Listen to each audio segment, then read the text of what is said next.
what can you say? So we are Thursday morning. Quite a good week up till yesterday. Yesterday the weather really went pants because we've had two weather systems coming through. A bit of a gap. This is supposed to be the best day today.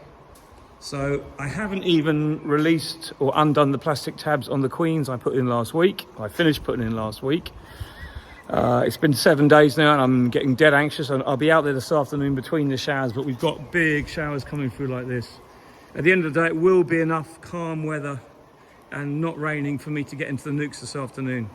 I physically could not get into them yesterday because it was so windy from the direction where the apiary was. I really would have done more damage trying to get into the colonies. But at the end of the day, the queen is caged. But what I'm going to be doing is today I will go there. I've got 20 feeders, 25 feeders I need to find, 25 eeks for feeding because I took them off when we were cleaning out the old nukes and putting the new ones into hives. So there's kind of half and half. I'm at complete crossroads on everything. Nothing is done. I've got more hives there to clean, more hives there to burn out, more hives that have come back. These hives are clean, ready to go. And those hives are still to be cleaned as well. And I've still got a load more in the apiaries to get it back in. However, I have made up my hornet traps. So these are going out today. I've got a couple out already. These are the ones I made from Jab Prod. I am doing a little video as well that will be out shortly on how to put these together. But long story short, the attractant goes in the bottom. I'm using a comb of ivy honey for the moment from the Mini Plus. I've got lots of that. And then the roof goes on. I've made some roofs this morning. That just goes on top like that with a nice heavy block on. I'm taking some blocks with me. And I've also got a rubber cover. The tube I use for cutting up for making bands for my beekeeping boxes. This rubber here, I can use to make some big waterproof lids for them. They'll just sit over the top and keep the worst of the weather off, which is great. Because I know this ply will start to warp and I want this to be well sealed. Anyway, they're going out as well today. I've already got 2 out already, but they're going out as well. So I've made up some more of those yesterday. Just show you this. This is what we're finding. I just wanted to show you this pollen. So this colony, if I could get this frame out. Oh, hard. I haven't got my hive tool. It's just over there. This is what you get when you have a really pollen-bound colony that dies, okay? But the pollen mites have got in. Watch this. This is pollen dust. Now, don't be frightened of that whatsoever. There is nothing wrong at all with this frame. The bees will clean it out in no time. The pollen mites have done their job. They've cleaned out this hive. I left this hive outside just now, you see. It's been out all last summer, but with all last autumn, over the winter, with no, with the mouse guard up. There's none on that side. There's probably pollen here. Look at this, look. There's nothing wrong with that frame generally. Okay, there's a little bit of a lighter area there that's not very deep, the wax, but if you put it in the new configuration in a strong flow, that will be cleaned out in no time. Bit of drone comb there. It depends if you want that or not. I'm happy to have a bit of drone comb. I do not cull my drones. I want as many drones as possible because I believe that we need as many drones to make as many queens as possible. I do not believe in taking out drone comb and putting it in and taking it out just to cull the drones. It's just the way I feel about things. We need all the drones we can get at the moment. We need good mated queens, and the best mated queens come from the areas with the best drones. So you need a good selection of drones. So putting all that aside, everything is a mess. Look at this. Piles of stuff teetering, about to fall over, but that's all got a place to go to after. I'm not particularly worried about it, but it is getting done. So what I did was this morning, I made an executive decision. I've used some of my brand new hives that were just sitting over there under the rain. They've all got roofs on, but I used some brand new hives. They've got worm cast in the bottom. This was on the ground. To speed up my transition between cleaning the old ones and the new ones. So I'm taking the good frames out of the old ones, putting them in the new hives, and putting the old roofs on the new boxes, because the old or the new boxes all came with these roofs. which are fine, but they're just not as good as having your own homemade roofs that are deeper. And when you're feeding or you're transporting hives, if you've got a deep roof like these, we made these ourselves. My colleague Christian helped me make these. Really good guy on the woodworking gear. You probably saw me doing that years ago. They're all pretty good. And the key to this is having a big roof that overlaps the wood. And then the rain drips off. Don't do it down tight. And the rain falls away from the hive. Keeps your hives in good condition, keeps them well drained. So all these basically are new hives with old roofs, but the roofs are good and sound. Now I've got another 12 here, ready to go really quickly. I just was after a frame there. So I'm going to take a frame of drawn from here, and that'll go straight in. I'll clean the rest of that powdery pollen out. That's some drawn comb. That goes on. As usual, we have a frame cover. I use this one. A sheet of plastic I'm running short of, but I've got a new load to cut up. It's just in the car and I haven't had a chance to do it. So that's what we do.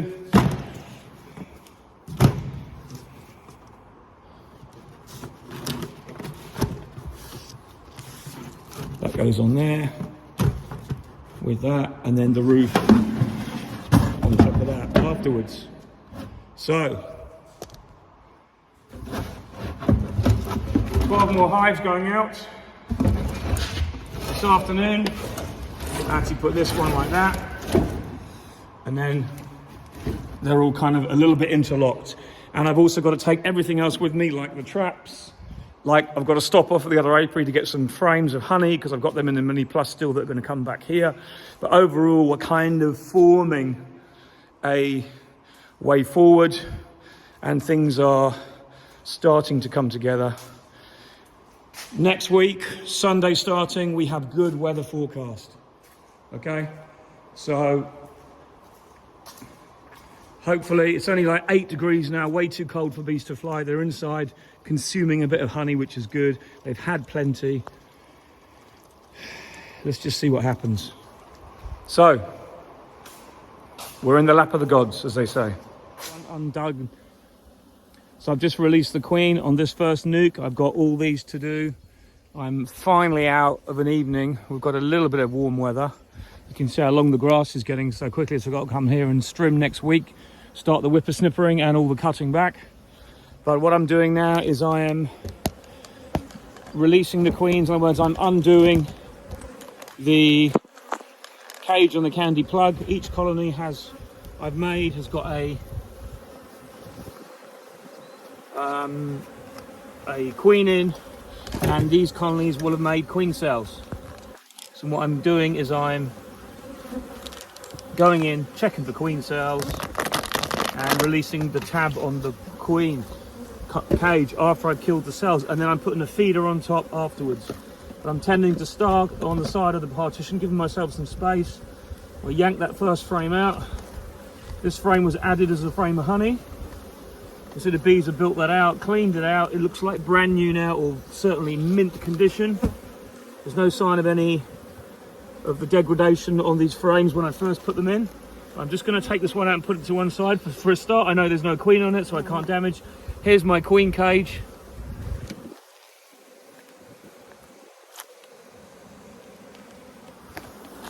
There it is. You can see the bees are feeding the queen through the cage. The problem we have to with his cages, you have to be really careful, because sometimes when you separate the the cage away from the, there you go, I'm all right this time. Sometimes it pulls the cage apart and opens the cage up, and then the queen is released prematurely. Now in some cases it's fine. You might get away with it, and in other times she's killed. But you just have to be aware of it. So I'm checking for queen cells first. I already can see a load. So we're going to shake these bees off, because you have to shake every one off. And if you don't, you're a fool. Because if you miss one of these, that might not be a cell, that might be a drone cell, but that's a queen cell. Check everything. Check up here, look, that's one they're drawing up right in the top there. And if you can see that one there, that's the thing you've got to watch, because these are the little ones that they will try and make a queen cell of. We're now day 7, day 8 since these were made. Big queen cell there. full of raw jelly. Look at that, delicious. You've got to get every single one. Look at those there, look. Those are queen cells. Those are the ones that will kill your mated queen. And the funny thing is, often they are capped over a little bit earlier, so there's small runty things. So that one's done. Let's take the one out with the queen cage on. Let's take the queen cage out first.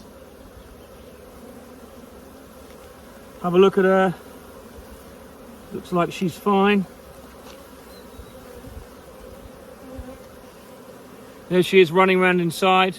And there is a debate here. You can remove the attendants at this stage, and then there's only her to get introduced, and it may help acceptance. But I haven't got time to go back to the colony. I just hope that these bees have been nice. They're nice bees that I made this colony with, generally. Another one there, look. That's the one you got to watch.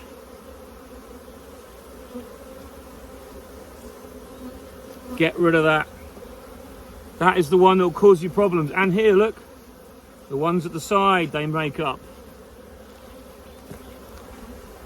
Okay, that side is okay. Often they just make cells on 2 frames, but if you've got a strong colony, you need to be sure you've checked every cell, every frame. This is nice hatching brood. They're not backfilling with nectar because it's cold. That's what I was going to tell you today. I'm here now wearing gloves because I know the bees aren't going to be that nice this evening. I'm wearing gloves because I just haven't got time. I've got to try and get through all of these this evening before the dark comes, and I don't particularly want to get stung to pieces. I haven't got time. Bees aren't really stingy, but they're not very happy either. So that is fine. That is now hopelessly queenless, this colony. Let's put the queen cage back in. I'm going to undo these 2 plastic tabs on the outside. I undo both of them anyway. One usually takes slightly longer to eat through than the other, and there is a queen excluded section where only the queen can get in or out that part, but I don't mind about that. I just undo the whole lot, and we'll just put them back where she was, which was just here, I think. We'll put her back roughly there, and she'll be released sometime over the next 12 hours probably. As I said, I like to leave a gap on top so the bees can move on top of there as well, and she'll just be released into the corner there. So they'll start eating that pretty quick, and I'm going to put a feeder on as well. And I'm putting a feeder on because if it rains tomorrow, at least the colony feels there's something coming in terms of a feed. There's my eek. I've got the feeders in the truck. On to the next one. But that is done. It's all we needed to do. But I've just got to get round all of these.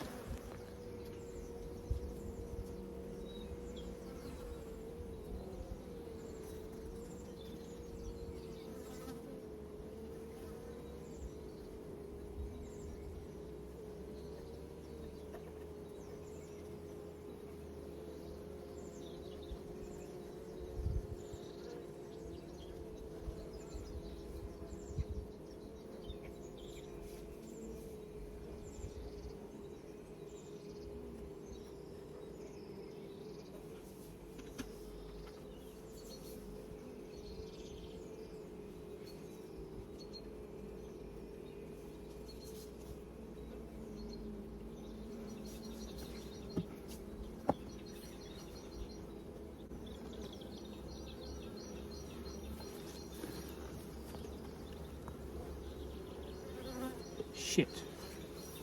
Ugh.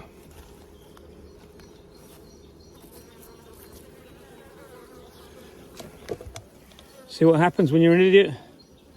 They'll clean it up as it drips inside. Oh la la la la.